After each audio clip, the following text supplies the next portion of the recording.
La prochaine personne à venir lire au micro. Et là, je vais voler un punch parce que moi, je suis comme ça dans la vie. En premier, on avait 4 femmes. Maintenant, c'est 4 hommes. Donc, la prochaine personne, je vous laisse deviner, c'est un homme.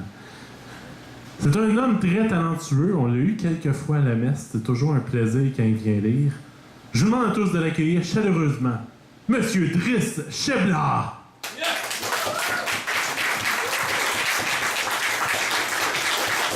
Et lui, il est un peu moins nain que les autres qui sont passés avant, donc je peux monter le micro un peu. Non, je suis pas gentil, moi.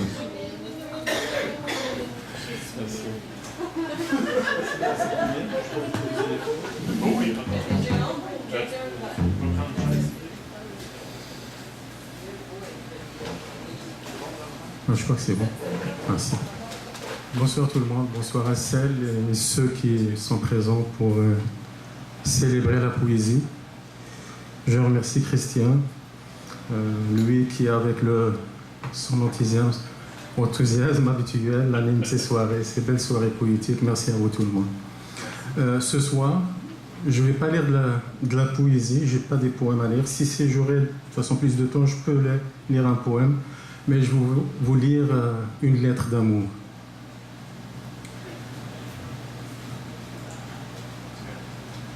À celle qu'on n'aime qu'une fois. Mes lettres d'amour.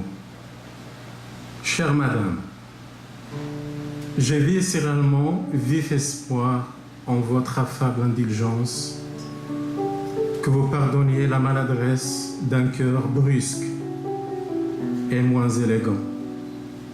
Mais faut-il le rappeler que les flammes qui s'emparent d'une braise ne lui laissent guère le temps de gémir. J'avoue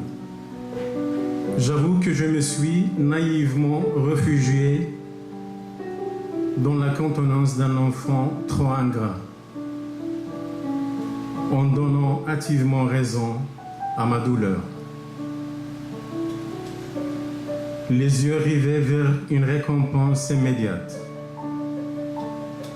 Ne sachant dans quelle rivière baigner mon tourment, je n'ai trouvé autre issue que celle de mettre à votre disposition l'intimité d'une larme étrangement audacieuse. Qu'état le grand jour ses confessions les plus embarrassantes, sans avoir le vertige pouvant surgir d'une probable dérision désobligeante. Vous direz, chère madame, et vous aurez entièrement raison, que j'ai sous-estimé le pouvoir ambivalent des mots.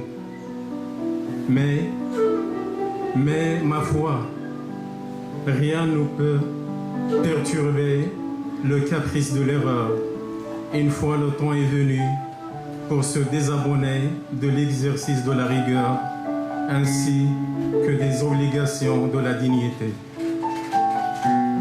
Je vous regarde, chère madame, sans prétention, avec tout mon être, et je ne peux faire autrement.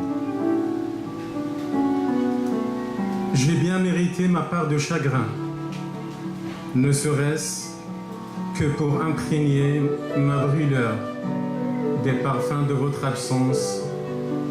Pour le reste, le cœur puisera dans ses ressources vespirales et saura certainement comment faire face à des imprévus à vocation irrationnelle.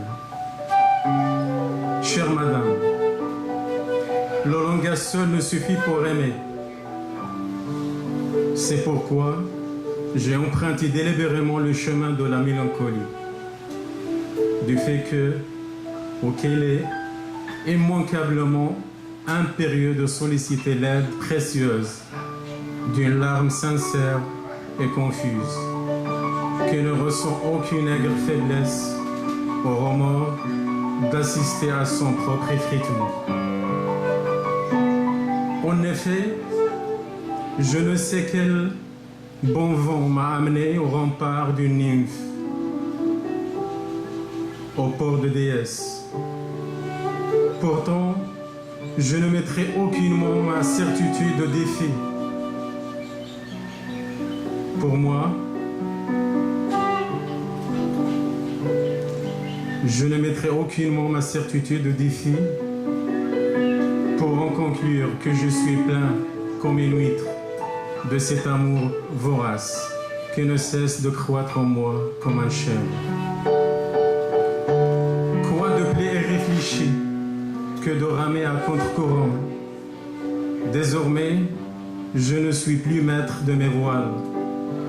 Aurais-je besoin de plus de sagesse pour n'obéir qu'à la loi d'une mer déchaînée et éviter aussi à mon cœur un dommage irréparable, sous peine de noyer ses cieux?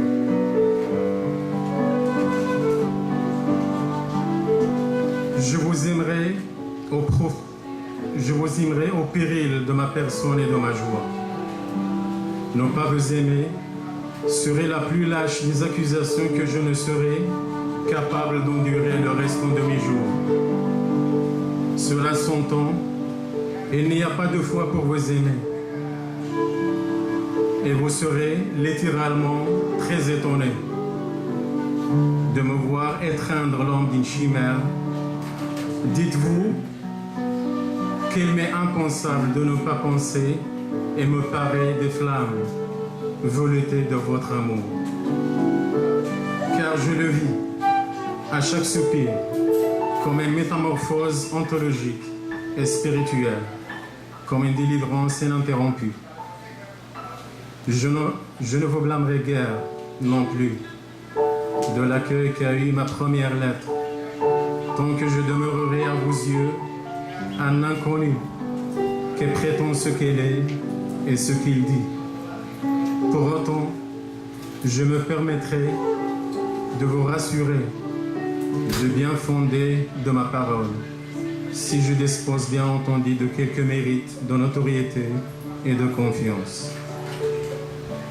Et si je me donne en même temps raison de défendre un cœur imprudent, c'est par respect à votre amour. Car s'il y a une seule vocation dont je suis profondément certain, ce sera décidément ma pleine disponibilité à le servir et l'honorer. Et j'ai aucun doute que vous trouverez une telle exaltation de ma part un peu précipitée.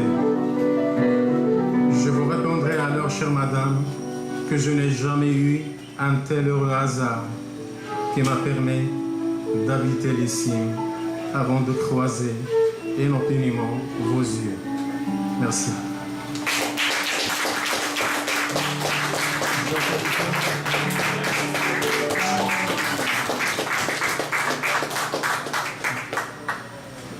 Alors, je vais lire un de mes récents poèmes qui s'intitule « Libation d'un sybarite ».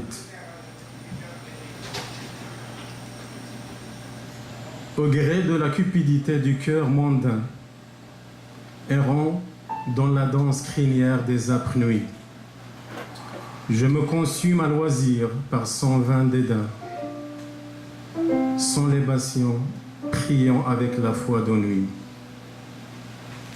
Ma rose était l'œil rouge du cyclope, sur la branche du feu, son rêve était perché. Fade, acerbe, parole du vil misanthrope, réjoui de saisir la blessure et son archer. J'inventerai l'amour pour qu'il soit à ton nom et ferai de ton charme le plus vrai des mythes, au sommet de mes flammes et du sacré serment.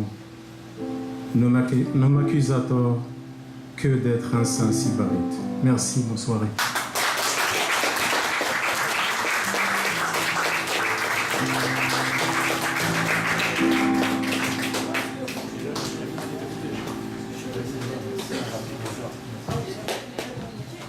C'était M. Driss Chevlard.